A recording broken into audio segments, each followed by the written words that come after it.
Rethinking the structure of my workday was definitely the biggest change that I put in place throughout 2024. And it's probably been one of my biggest learnings over the past 5 years. First one is I used to have quite strict rhythms that worked really well for me. They were a bit in the office and a bit through pandemic. And in particular, it was around fasting on Mondays and Wednesdays. But then as the structure of my days changed and my obligations changed, and I had to get my daughter off to some rowing stuff earlier in the day, meeting some later night phone call obligations, working across the different time zones, is I found that I just wasn't being as productive as I wanted working from home, and I was tired if I was exercising in the middle of the days, and nothing was sort of working. My productivity really fell quite dramatically.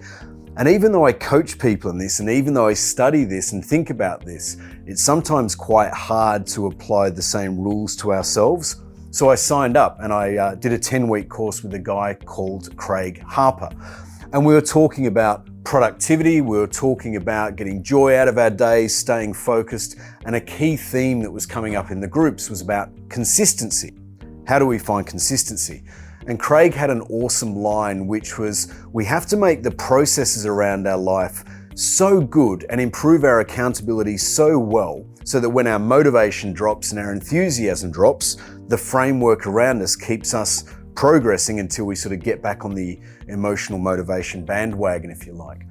And it really made me rethink how I structured my days, and it made a huge difference. I'm productive in the mornings. I think most people are if they get there. It takes a bit of effort, and that's because our brains are fresh, and they stay fresh if we keep them away from distraction. So the first thing that I did was I changed my exercise routines around so that I could be really productive in that first part of the day. But then I found when I was exercising, I was too tired later on and it wasn't going so well.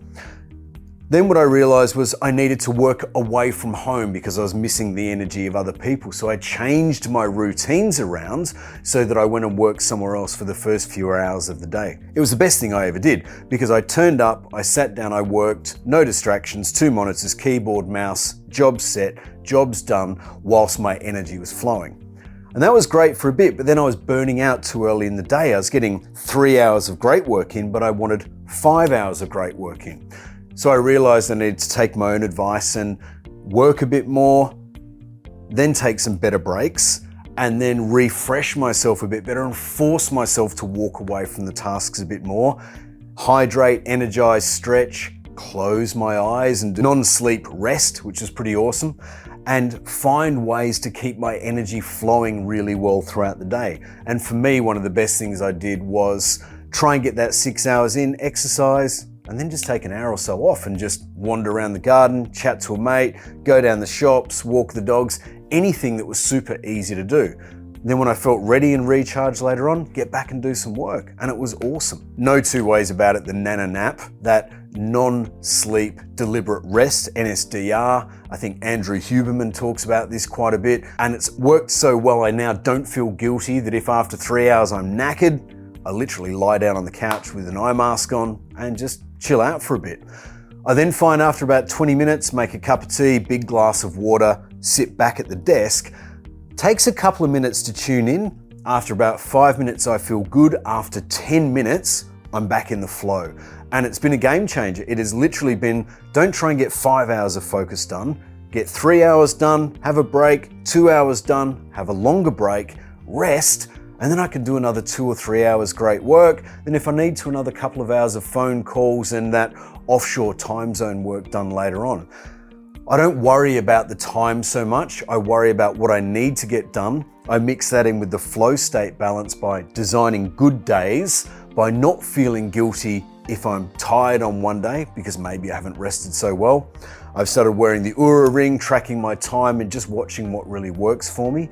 And it's definitely been around recovery as every bit as important as trying to have the discipline aspect in the work that I am doing. Again, back to a podcast from Andrew Huberman that I listened to. It was talking about learning. I'm really fascinated about how do I retain information, how do I stay focused, how do I get my work done, all of those things.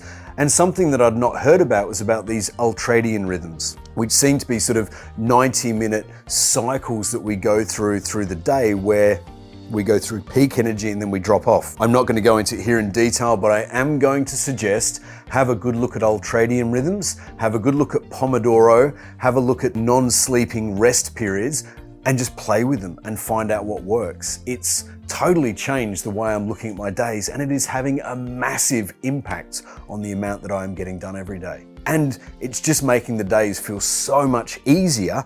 And then I look at what I'm getting done and I'm nailing my to-do lists way better than I ever have. So ultradian rhythms, eat well, sleep well, and most of all, just keep trying new things. Couple of weeks, I'm going to try this, see what happens.